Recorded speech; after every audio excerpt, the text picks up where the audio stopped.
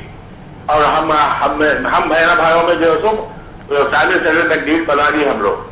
جی جی بنا لیے بعد جو ہے سو اب دوسرے دن جو ہے سو ہمارے چچے نے بھائی بیچ میں اٹھ کے نہیں ہمارے کو حصہ نہیں ملا, وہ نہیں ملا بول کے بول رہے. اس کے اوپر اب رائے ہے. ٹھیک ہے, بہت شکریہ آپ نے ہمیں کال کیا. دستور سے متعلق تو آپ کا سوال نہیں ہے, پھر بھی میں کوشش کروں گا جیسے وقت مل جائے اس پر ہم گفتگو کریں گے. مسعود بن محسن صاحب نے نظام آباد سے کال کیا تھا. آدھار کارڈ کو جو سلنڈرز ہے, گیس سلنڈرز, اس کے ڈسٹریبیوشن سے اس کو جوڑ دیا گیا ہے. اکاؤنٹ کا معاملہ بینک اکاؤنٹ سے اس کو جوڑ دیا گیا تاکہ آپ کی جو سبسڈی ہے وہ بینک اکاؤنٹ میں ٹرانسفر ہو جائے. بہت سارے لوگوں کو شکایت ہے کہ یہ پیسہ جو ہے وہ ٹرانسفر اکاؤنٹس میں نہیں ہو پا رہا ہے. ان حالات میں سٹیزنز کیا کر سکتے ہیں؟ جو بھی اس کی جو اتھارٹی ہے کنسرٹ ڈپارٹمنٹ ہے وہاں پر شکایت درج کر دی ہے. ٹھیک ہے. کئی شکایتیں آ رہے ہیں کہ آدھار کارڈ نمبر دینے کے باوجود بھی سبسڈی بینک سے ڈیڈکٹ ہو رہی ہے. یہ ابھی میرے خیال سے جو کام چل رہا ہے ابھی انکمپلیٹ ہے, یہ پروسیس میں ہے ابھی. جی جی تو کوئی نہ کچھ فلاز ہے اور لیکوناز ہے ان کے پروسیجر میں. اور شکایت کریے, لکھ کے دیجئے, وہاں کمپلین کریے. جی, اس کے بعد کوئی ایکشن ہوتا ہے, اگر وہ جب بھی کوئی ایکشن نہیں ہوا تو پھر آپ ہائی کورٹ بھی جا سکتے ہیں, اس کے خلاف ریٹ پیٹیشن داخل کر سکتے ہیں. میں جو ہمارے پروگرامز ریپیٹ ہوتے ہیں 11:30 سے 12:30 بجے روزانہ, اس میں ہم کنزیومر پروٹیکشن ایکٹ کو بھی ہم ریپیٹ کر رہے ہیں. اس میں بھی دیکھیے گا کنزیومر فورم میں کس طریقے سے اس مدعے کو اٹھایا جا سکتا ہے. وہاں پر بھی کچھ نہیں ہوا تو فسیم صاحب نے فرمایا ریٹ پیٹیشن ڈالا جا سکتا ہے. ایک کالر کو میں شامل کرتا ہوں. Hello hello. ہاں جی, السلام علیکم. وعلیکم السلام. جی, سوال بتائیے, آپ کا نام بتا دیں پہلے. محمد اقبال. جی اقبال صاحب, کہاں سے بول رہے ہیں؟ میں جے پور راجستھان سے بول رہا ہوں. جی فرمائیے.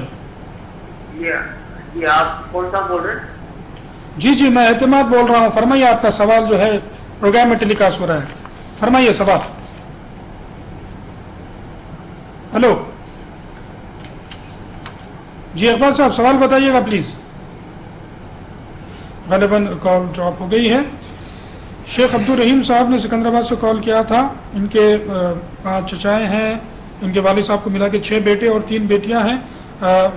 پراپرٹی ڈیوائڈ ہو گئی تھی, لیکن پھر اب ان کے ایک چچا اس میں جو ہے کچھ لٹیگیشن کریٹ کر رہے ہیں. کیا کر سکتے ہیں؟ اگر پراپرٹی ڈیوائڈ ہو چکی ہے یا اورل پارٹیشن ہو چکا ہے یا فیملی سیٹلمنٹ ہو چکا ہے, تو اس میں یہ دیکھنا ہے کہ یہ اورل پارٹیشن یا فیملی سیٹلمنٹ عمل میں آیا ہے یا نہیں. جی, خالی کہنے سے نہیں ہوتا ہے, عمل میں آنا ہے, ایکٹ اپون کرنا ہے. اگر واقعی یہ اورل پارٹیشن ایکٹ اپون ہو گیا ہے اور جس کو بھی جو 2 بھائیوں کو جو ملی ہے پراپرٹی, یہ فزیکل پوزیشن میں رہ رہے ہیں اس میں جی, ایز اونر, ایکسکلوسیو اونر, تب دوسرے جو چچا لوگ ہیں ان کے جو کلیم کر رہے ہیں تو ان کو کوئی رائٹ نہیں بنتا ہے اس پراپرٹی میں. جی. اور جب کبھی بھی دیکھیے جب ماتر کا پراپرٹی ہوتی ہے, باپ دادا کی پراپرٹی ہوتی ہے, جب ان کا انتقال ہوتا ہے تو فوراً امیڈیٹلی لیگل ایکشن لینا چاہیے اگر پراپرٹی نہیں ملی تو بعض جگہ یہ بھی دیکھا گیا کہ 20 سال 30 سال ہو جاتے ہیں, 40 سال ہو جاتے ہیں, لوگ کوئی ایکشن ہی نہیں لیتے. جی. تو اس میں اگر جو ادر اونرس ہے, جو ادر کو شیئرس ہے, اگر وہ پراپرٹی میں بیٹھ کے اورل پارٹیشن کے حساب سے پوری پراپرٹی انجوائے کر رہے ہیں, جی, تو ان کو وہ لوگوں کو تو پورا اختیار مل گیا ہے پراپرٹی کے اوپر. اور جو کلیم کرنا ہے ان کو, اگر انہوں یہ سوچتے ہیں کہ ہمارا بھی حصہ ہے, تو ان کو کورٹ کو جانا چاہیے. ٹھیک ہے. پراپرٹی سے ریلیٹڈ ہم کبھی کوئی پروگرام کریں تو اس پر آپ ضرور کال کر لیجیے گا اور ہم اس پر ڈسکس ضرور کریں گے. میں چاہ رہا ہوں زیادہ سے زیادہ آج دستور کے بارے میں آپ لوگوں کو پتہ چلے, تو میں مزید اس پر گفتگو نہ کرتے ہوئے دستور پر آ جاتا ہوں. آرٹیکل 13 کی ہم نے ابھی گفتگو کی تھی. آرٹیکل 14 رائٹ ٹو ایکویلٹی کے بارے میں بتاتا ہے. میں صاحب سے درخواست کروں گا اس پر آپ بتائیں کہ آرٹیکل 14 آف انڈین کانسٹیٹیوشن کیا کہتا ہے. Right to equality before law, simple چیز ہے. دیکھیے یہاں پہ ہر شہری ایک ہے. اسٹیٹ کو یہ اختیار نہیں ہے کہ عورتوں کے ساتھ الگ انصاف کرے, جینٹس کے ساتھ الگ انصاف کرے, جی, کالے کے ساتھ, گورے کے ساتھ, امیر کے ساتھ, غریب کے ساتھ, وہ نہیں ہے. ہر ایک کو ایکویلی ٹریٹ کرنا ہے. ٹھیک. تو ہر آدمی ایک سٹیزن ہے, ہر شہری ایک سٹیزن ہے, اور جتنے بھی آپ کو فنڈامنٹل رائٹس ہیں کانسٹیٹیوشن کے تحت وہ آپ کو پورے آپ انجوائے کر سکتے ہیں. اگر آپ کو کچھ رائٹس دینے میں اگر کوئی گورنمنٹ, کوئی اسٹیٹ, کوئی آفیسر اور آپ کو کچھ آپ کے رائٹس کو آپ کو انجوائے کرنے سے رکاتا ہے, تو آپ کورٹ کو جا سکتے ہیں, آپ پوچھ سکتے ہیں کہ ہمارے کو پورا ایکویلٹی کا اختیار ہے, یہ ہمارے ساتھ انیکویلٹی ہو رہی ہے. ٹھیک. آرٹیکل 14 رائٹ ٹو ایکویلٹی کے بارے میں بتاتا ہے. تمام لوگ قانون کی نظر میں ایک ہی ہیں, چاہے وہ کانسٹیبل ہو یا پھر پرائم منسٹر آف انڈیا ہو یا پریسیڈنٹ ہو. ایک کالر کو میں شامل کرتا ہوں. ہیلو ہیلو ہلو, السلام علیکم. وعلیکم السلام. آپ کا نام؟ میرا نام ہے ڈاکٹر پرویز احمد. ڈاکٹر پرویز صاحب کہاں سے بول رہے ہیں؟ میں اننت ناگ سے بول رہا ہوں سر. فرمائیے سر. سر ہمارے وہ آدھار کارڈ بنے ہیں لیکن ابھی پہنچے نہیں ہے. 4 دن پہلے ہمارا میسج آئی ہمارے موبائل میں, لیکن وہ پہنچے نہیں ہے ابھی. ٹھیک ہے. جہاں پر آپ نے آدھار کارڈ بنانے کے لیے درخواست دی تھی وہ لوگ کیا کہتے ہیں؟ ابھی ہم نے معلوم نہیں کیا ہے کیونکہ میں ایکچولی کلگام ڈسٹرکٹ سے تعلق رکھتا ہوں. ٹھیک ہے. تو لیکن میں آج یہاں پر رہ رہا ہوں اننت ناگ میں. ٹھیک ہے, چلیے بہت شکریہ آپ نے ہمیں کال کیا. صاحب ایک بات بتا دیجئے, اس سے پہلے میں کالر کو شامل کر لوں. ہلو جی, آپ کا نام؟ میرا نام محمد رحمت خان ورنگل سے. جی فرمائیے. تو مجھے یہ معلوم کرنا ہے کہ جب پیرنٹس زندہ ہے جب ہم لوگ حق پوچھ سکتے کہ عورت بچی کا, پیرنٹس اگر زندہ ہوں تو عورت بچی کا حق ٹھیک ہے. کس سے؟ آپ پیرنٹس سے پوچھنا چاہتے ہیں؟ پیرنٹس سے. جی جی, اس میں ذرا یہ لیگل پوچھ سکتے ہیں نا, یہ انلیگل ہے کیا؟ آپ تو اس کے بعد ہی اپنا حصہ پوچھ سکتے ہیں. ٹھیک ہے. اور ایک رہی بات, جی جی, اور ایک میری چچیری بہن ہے جی, وہ فزیکل ہینڈیکیپڈ ہے. جی, تو جب ان کے ماں باپ زندہ تھے تو وہ بچی کے لیے وہ گھر صاف کر دیے تھے. یہ فزیکل ہینڈیکیپڈ ہے, یہ گھر ان کے کیا بولتے دہیج میں دے کے ان کو شادی کرو کے بول دیے. اور دونوں کا ماں باپ کا انتقال ہو گیا. جی, یہ لوگ کیا کر رہے ہیں, باقی ان کے میرے چچے ابھی باقی جو ان کے جو معذور ہے ان کے بہنا, وہ گھر میں ہمارا بھی حصہ ہے بول کے وہ لوگ اب بیچ میں آ رہے ہیں. ٹھیک ہے. کسی قسم کی لکھا پڑھی نہیں ہوئی تھی فزیکلی؟ لکھا پڑھی نہیں ہوئی تھی, خالی بات یہ دیے تھے. کتنے سال سے قابض ہے یہ فزیکلی ہینڈی کیپ جو ہے وہاں پر؟ نہیں by birth physical handicap ہے نا. کتنے سال سے وہاں پر رہتی ہیں؟ نہیں وہ گھر تو کیا بولتے ورنگل میں ہے, اس کو کرائے پہ دے رہے ہیں.